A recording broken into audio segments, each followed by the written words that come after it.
Hello, hello, and welcome back to TGTV, and more specifically, ladies and gentlemen, welcome back to New Car Collection Day. Now, this is a collection day with a difference. Because of COVID, everything is upside down, so I'm actually collecting this car, or revealing this car, in the middle of London. I put a cover on the car, as you've probably seen in the preceding B-roll, and I'm about to show all of you exactly what I've bought. Now, this is a car that I've wanted for years and years and years. Even back when I got my bright blue M3, some of you will know that car that I've actually bought back recently.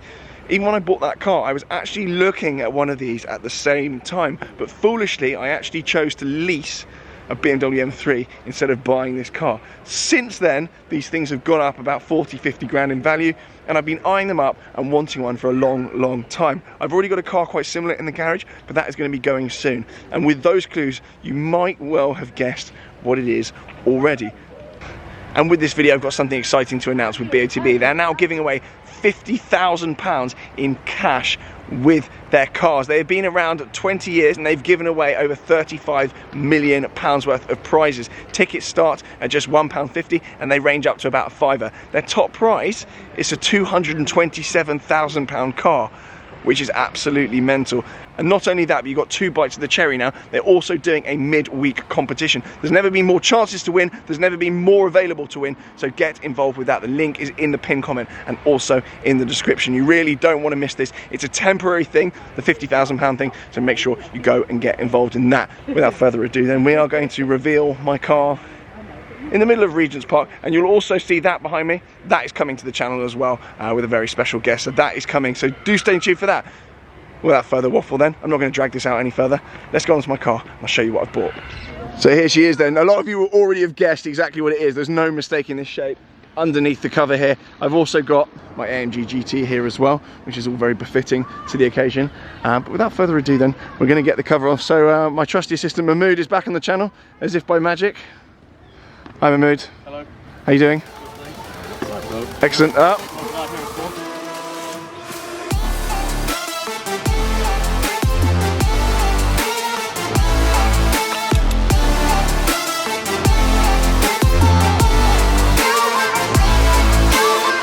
Here she is then, my Mercedes-Benz SLS AMG. This is a front mid-engine two-seater limited production car from Mercedes AMG. Many of you will know what the SLS is already. I don't even need to bore on about it.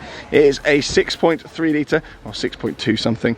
And this car, as stated by Mercedes-Benz, was the spiritual successor to the 300 SL Gullwing. As I said at the beginning of the video, it's a car that I've always wanted, and I'm so pleased to finally get hold of one. It was a difficult one trying to get hold of one in the right spec. I had a few non-negotiables spec-wise with this car, and they're very spec elastic in terms of demand and also residuals and also liquidity. In the wrong spec, these things just don't hit the marker for me, but in the right spec, I just think it's probably one of the best looking cars built of all time. There's loads of really cool, unique and interesting facts about this. This isn't just a Mercedes.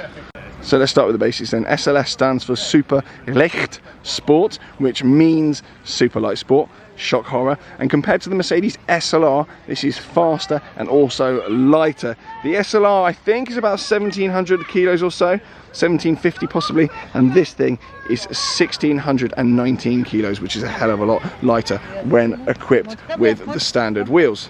It was introduced in 2009 at the Frankfurt Motor Show, and it's got 563 brake horsepower. This is the only Mercedes to be completely designed from scratch by the AMG department. This is not a rehash of any other car. This is 100% fully designed from scratch by the AMG department, which is really cool fact and makes this a really unique proposition. The SLS started production in 2010 and it ended in 2014 with the final edition. It's actually a limited production car. I don't know the exact numbers on how many of these were built in total, but it is actually a limited production car. There aren't that many of these, particularly in the UK and particularly in the right kind of spec. So we're going to get on to the spec that I chose and why I've got one, how much it cost me and all the rest of it. But I'm absolutely in love with it. I can't stop staring at it. And of course, it's got the doors, which we're going to go and open in a second. The child in me absolutely loves them. We've got the door handle out at the moment. When this came out then, it was the most powerful, naturally aspirated engine in a production car, and the car has some formidable dimensions. It's actually 2 meters wide, which is the same as a Lamborghini Aventador. This huge bonnet here conceals the massive V8 inside it. In actual fact, the V8 is up over there, which makes the car more mid-engine than you might think. You might think it's quite kind of nose heavy, but in actual fact, proportion wise, the engine is around here. You've got a lot of bonnet over here that actually doesn't contain anything of use. It's literally just kind of radiators and a bit of kind of sandwich filler up the front to keep the wheels on all four corners and the weight back over this way. It's a really unique driving proposition to drive, and I don't think it's ever going to be replicated. You've got an active wing on the back here which goes up and down, and one of my personal favorite features of this is this rear windscreen. It curves around at the side, and then you've got built in this brake light at the top. It's unbelievable. It's so retro, it's so cool, and it really is. We're continuing this video on my phone because my camera has given up the ghost. So we're gonna go through spec then. For me, silver was a non-negotiable. It was an absolute non-negotiable. I wanted a silver SLS AMG. There was no other color for me in it. There's quite a few black ones on the market, there's quite a few red ones knocking around, the occasional white one, but I wanted silver. I also wanted these multi-spoke wheels. I didn't want red calipers, although that was something I was willing to forgive and also change at a later date, but I managed to find silver on multi-spokes. This particular car has done 17,000 miles, which is absolutely nothing for one of these, particularly given the stuff that I'm about to tell you about the gearbox. Lesser known secret about the gearbox, which we'll go into. Inside the car then, these handles pop out, they do go back in. Inside the car then, bizarrely enough, I did not want carbon. You can get these with carbon in them. However, I didn't want that. I wanted this aluminium center console. I think it matches the outside very well. I think it matches the trim here. I think it matches the dials very well. And also, unlike a lot of modern cars, this center console is actually made of metal. There is no kind of plastic and whatnot. This is all metal here. And also, this is metal as well. It's completely unscratched in here, completely original, and it also matches the aluminium here as well, which is again metal. Very nice, and it is incredibly well made. This particular variant, not something I desperately needed because you can do it aftermarket, has got Alcantara here. It's got also Alcantara headlining as well. We've got black seats. Again, a lot of people say, you know, you should get red in these. I was happy with red or with, that is absolutely not going to fit in there. Please go away. Goodness sakes. But yes, I was happy with black. This is going to get a full detail. It's going to get fully restored, so any cracks in the leather, I'm going to remove all that. There's a few kind of marks on here and a little bit of marking on the bolster as well. I'm going to get all that done. But for a 10-year-old car with 17,000 miles on the clock, what are you doing? Do you really have to 100 million% be there? You know, parking sensors either, so I'm a little bit nervous. You can often tell whether or not you should be stressed by the state of someone's bumper. See there? In the back here as well, you've got some useful luggage space back here, but it's Alcantara on this shelf too. And your parking sensor is actually that little kind of blob over here. It lights up with lights telling you how close and how far away you are from the car. Front, it's also got reverse camera, but you've got another one here as well. This one doesn't have the uprated hi-fi, which I really wanted, but again, that is something that you can change down the line and I'm not too bothered about. Upgrades that I'm planning on doing probably be getting CarPlay in this screen here, or Android Auto, or whatever it is, just smartphone compatibility with that over there, and that will just fit behind that screen. There'll be no changes to the OEM aesthetic. All in all, I'm really impressed. Nothing creaks, nothing rattles. It's a really well made piece of kit, and it is a credit to how well Mercedes, well, certainly used to make their cars. You've got analog dials here, which I absolutely love. And then this in the middle here is quite a rudimental little screen with all your info. Let's have a little look.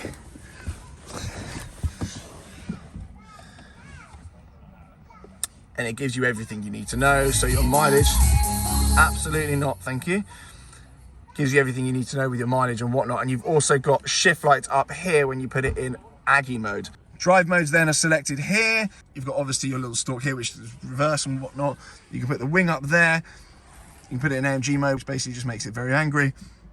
And you can turn traction off. These things apparently are an absolute handful. I've never driven an SLS AMG before, so I'm really nervous. So I'm taking it a little bit gently with it. And you see the paddles here, and that goes to a 7-speed DCT gearbox. Now, fact of the day, that gearbox is actually by and large the same thing that is in the 458 Ferrari. However, Ferrari have got the pressures turned up to about 30 psi or whatever on earth it is in the gearbox, which means the shifts are super quick. However, the gearbox doesn't last more than about 20,000, 30,000 miles without needing some sort of work if it's had a heavy life. This, however, shifts slower, but Mercedes had it tuned down to 20 psi. So that means that this gearbox is good to go for around 200,000 kilometers. You can tweak it, you can play around with the gearbox, but it's not something I'm going to do. I'm going to leave it alone because I'm just happy with it as it is. The gearbox was moaned at by people on the SLS when it first came out. They said, you know, it's a rubbish box, you need to do something with it.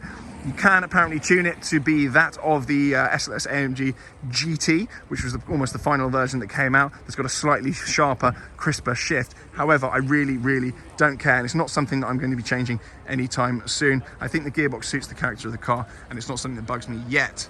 That may change in time. You'll also be wondering about the plate. That is the plate that came on the car. That's probably already been deregistered, and it's probably already back on its original plate by now.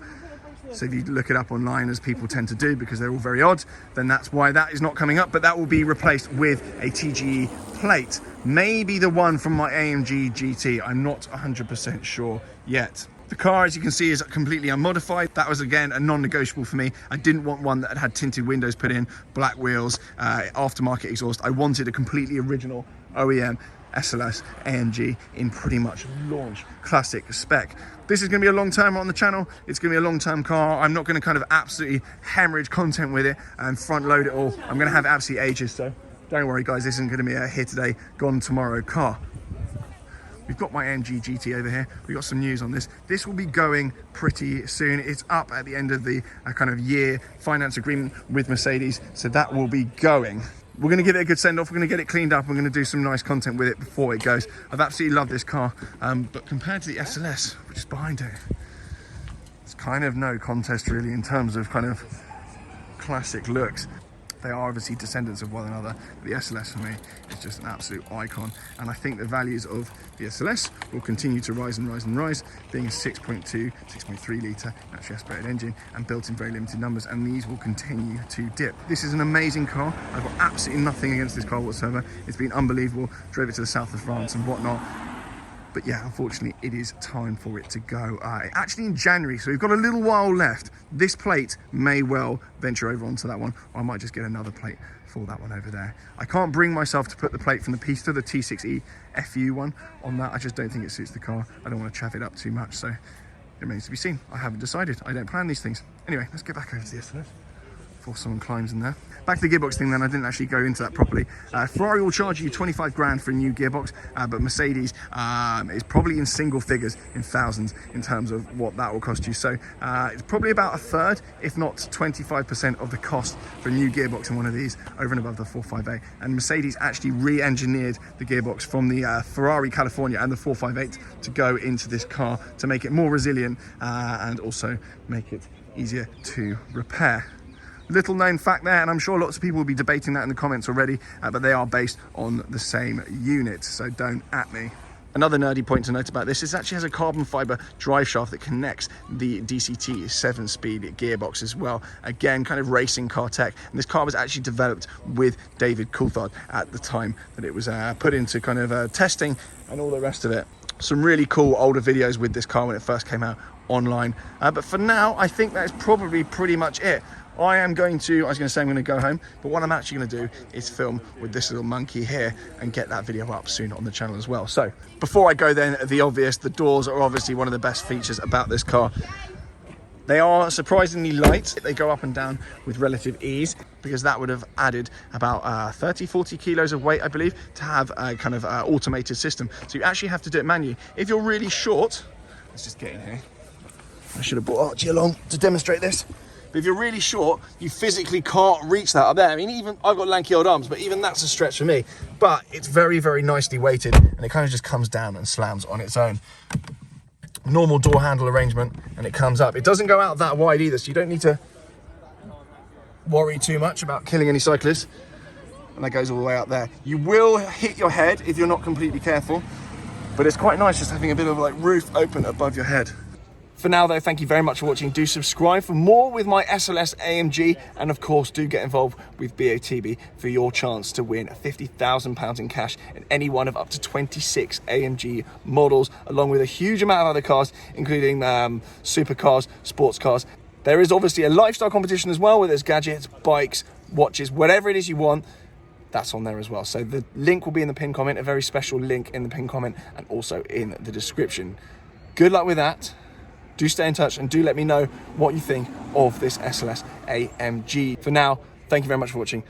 Do subscribe, thumbs up. I'll see you all very soon. Bye.